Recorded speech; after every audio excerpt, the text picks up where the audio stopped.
بالله من الشيطان الرجيم بسم الله الرحمن الرحيم السلام علیکم ورحمۃ اللہ وبرکاتہ۔ آپ پر سلامتی ہو اور اللہ کی طرف سے رحمتیں اور اس کی برکتیں نازل ہوں۔ دوستو، جدید دور نے جہاں ہمیں بہت سی آسائشیں مہیا کی ہیں، وہیں ہم سے قدرتی مشروبات بھی چھین لیے ہیں۔ پیپسی، 7 اپ، اسپرائٹ جیسے فضول اور مضر صحت مشروبات کے چکر میں ایسے پڑے ہیں کہ اللہ تعالیٰ کی دی ہوئی ایسی نعمتوں کا خیال ہی نہیں آتا جو کہ نہ صرف صحت کے لیے فائدہ مند ہیں بلکہ ان کے صحت پر مضر اثرات بھی نہیں ہوتے۔ اللہ کی نعمتوں میں سے ایک بہت ہی بڑی نعمت گاجر، چقندر اور سیب کا جوس ہے۔ چقندر کو انگریزی میں بیٹ روٹ کہتے ہیں۔ یہ ایک جھاڑی نما پودا ہوتا ہے جس کی جڑ ہی اس کا پھل ہوتی ہے۔ گاجر اور مولی کی طرح چقندر بھی زمین کے اندر ہوتا ہے اور غذا میں سبزی کے طور پر استعمال ہوتا ہے۔ اس کے بڑے بڑے پتے ہوتے ہیں اور عام طور پر اس کے پتے بھی غذا کے طور پر استعمال کیے جاتے ہیں۔ چقندر کے بارے میں ہمارے نبی صلی اللہ علیہ وآلہ وسلم اور باب علم حضرت سیدنا علی رضی اللہ تعالی عنہ کا ارشاد گرامی بھی ہے۔ اس کی مکمل تفصیلات آپ کو بتائیں گے، ویڈیو پر جانے سے پہلے ہمارے چینل کو سبسکرائب کریں اور بیل آئیکن پر کلک کریں تاکہ ہماری آنے والی ہر نئی ویڈیو آپ تک پہنچتی رہے۔ شکریہ۔ اللہ کے رسول صلی اللہ علیہ وآلہ وسلم نے چقندر کو صحت کے لیے انتہائی مفید قرار دیا اور صحابہ کرام رضوان اللہ علیہم طبی فوائد کی بنا پر اس کو شوق سے کھاتے تھے۔ ترمذی میں حضرت ام منظر رضی اللہ تعالی عنہ کے حوالے سے ایک حدیث ہے کہ ایک بار رسول اللہ صلی اللہ علیہ وآلہ وسلم حضرت ام منظر کے گھر تشریف لے گئے۔ حضرت علی رضی اللہ تعالی عنہ آپ صلی اللہ علیہ وآلہ وسلم کے ہمراہ تھے۔ اس وقت گھر میں کھجور کے خوشے لٹکے ہوئے تھے۔ سرکار دو عالم صلی اللہ علیہ وآلہ وسلم نے ان کھجوروں میں سے تناول فرمایا تو حضرت علی رضی اللہ تعالی عنہ بھی کھانے لگے۔ اس پر آپ صلی اللہ علیہ وآلہ وسلم نے ارشاد فرمایا کہ اے علی، تم کمزور ہو اس لیے تم نہ کھاؤ۔ ام منظر رضی اللہ تعالی عنہ چقندر کھانے لگے تو آن حضور صلی اللہ علیہ وآلہ وسلم نے حضرت علی رضی اللہ تعالی عنہ سے فرمایا کہ اس میں سے کھاؤ کیونکہ یہ تمہارے لیے مفید ہیں۔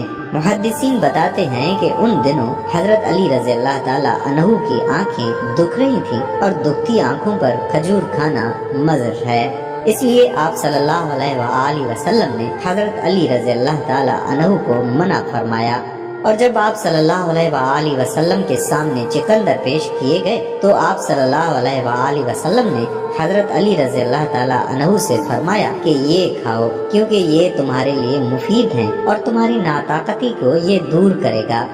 اس حدیث کی روشنی میں 2 باتیں معلوم ہوتی ہیں کہ پرہیز کرنا سنت ہے اور یہ بھی معلوم ہوا کہ چقندر کھانے سے کمزوری دور ہوتی ہے۔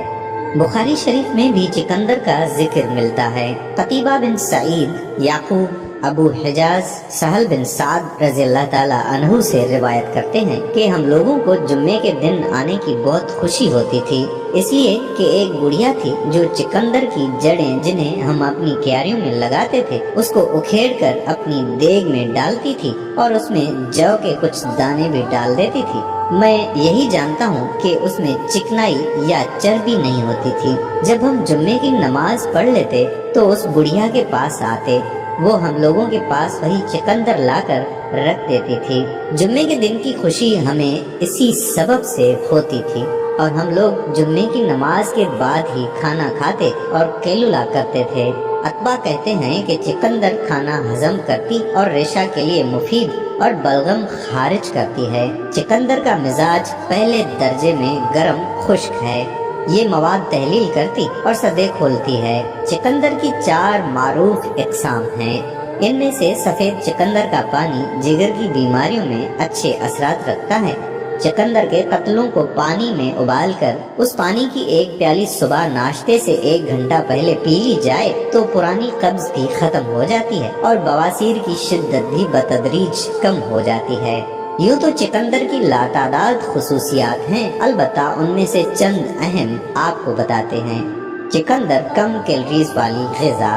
چقندر کو ایک فیٹ فری سبزی کہنا غلط نہیں ہوگا، اس میں کیلوریز بہت کم تعداد میں موجود ہوتی ہیں۔ چقندر فائبر سے بھرپور ہوتا ہے۔ وزن کم کرنے کے خواہش مند افراد اس گلابی سبزی کو استعمال کر سکتے ہیں، اس سے آپ کا وزن بھی نہیں بڑھے گا اور پیٹ بھی بھر جائے گا۔ عام طور پر وزن کم کرنے کے لیے چقندر کو سلاد کے طور پر استعمال کرنے کا مشورہ دیا جاتا ہے۔ چقندر سے خون صاف ہوتا ہے۔ اس کے استعمال سے جسم سے تمام فاضل مادہ باہر نکل جاتا ہے۔ چقندر خون بھی صاف کرتا ہے۔ جو لوگ باہر کا کھانا اور سنیکس وغیرہ کے شوقین ہیں وہ ضرور اپنی غذا میں چقندر کا استعمال کریں، اس سے آپ کا جسم نقصان پہنچانے والے جراثیم اور بیماریوں سے محفوظ رہے گا۔ اینٹی آکسیڈنٹ سے بھرپور۔ چقندر میں موجود پولیفینلز، وٹامن، جس کے باعث چقندر کا رنگ گلابی ہوتا ہے، ایک بہترین اینٹی آکسیڈنٹ ہوتا ہے۔ اینٹی آکسیڈنٹ کولیسٹرول زیادہ ہونے کی صورت میں آکسیڈیشن کو کم کرتے ہیں۔ اینٹی آکسیڈنٹ اس کے علاوہ خون کی شریانوں کی حفاظت بھی کرتے ہیں۔ بالوں کی حفاظت۔ یہ بالوں کی حفاظت اور انہیں مضبوط بنانے کے لیے انتہائی مفید ہے۔ اس سے بالوں کی جڑوں میں موجود خشکی بھی دور ہوتی ہے۔ چقندر کھانے سے سر کی خارش کو بھی آرام آتا ہے۔ کھانے کے ساتھ ساتھ اگر آپ چقندر کا رس تھوڑے سے سرکے اور ادرک کے پانی میں ملا کر سر اور بالوں پر لگائیں تو اس سے خشکی اور خارش کافی حد تک کم ہو سکتی ہے۔ چہرے کے داغ، دھبے اور چھائیوں کے لیے چقندر کو پانی میں ابال کر اس پانی سے منہ دھوئیں یا منہ پر روئی سے یہ پانی لگا کر 5 منٹ بعد منہ دھو لیجئے۔ اس سے چہرے کو بے حد فائدہ پہنچتا ہے۔ اس کے مسلسل استعمال سے داغ دور ہو جاتے ہیں۔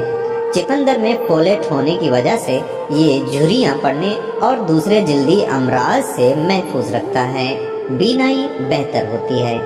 چقندر کے باقاعدہ استعمال سے آنکھوں کی بینائی اچھی ہوتی ہے۔ اس میں وٹامن اے اور کیروٹینوئڈز کی وافر مقدار بینائی کو بہتر بنانے میں معاونت کرتی ہے۔ دل کو محفوظ رکھتا ہے۔ چقندر میں موجود نائٹریٹس کی وافر مقدار جسم میں داخل ہو کر ایک قسم کی گیس پیدا کرتی ہے جسے نائٹریٹ آکسائڈ کہتے ہیں۔ اس گیس سے خون کی روانی بہتر ہوتی ہے اور بلڈ پریشر بھی کنٹرول میں رہتا ہے۔ بلڈ پریشر کے مریض لازمی چقندر کا استعمال کریں، اس سے آپ کو اپنا بلڈ پریشر صحیح رکھنے میں مدد ملتی ہے۔ چقندر سے جگر بھی صاف رہتا ہے، اس سے جسم میں آئرن کی کمی بھی دور ہوتی ہے۔ یہ وہی وجہ ہے کہ یہ اینیما یعنی کمزوری کے مریضوں کے لیے مفید ہوتا ہے۔ اس میں کوئی شک نہیں کہ چقندر ایک بہترین سبزی ہے۔ یہ غذائیت سے بھرپور ہے جس کے باعث اس کا استعمال صحت مند زندگی گزارنے کے لیے ضروری ہے۔ دوستو، آخر میں ہم امید کرتے ہیں کہ آپ کو ہمارا چینل اور ہماری آج کی یہ ویڈیو پسند آئی ہوگی۔ پسندیدگی کا بہترین اظہار یہ ہے کہ آپ ہماری ویڈیو کو ہماری ویڈیو کو لائک کریں، شیئر کریں، کمنٹ کریں اور ہمارا چینل سبسکرائب کرنا نہ بھولیں۔ شکریہ۔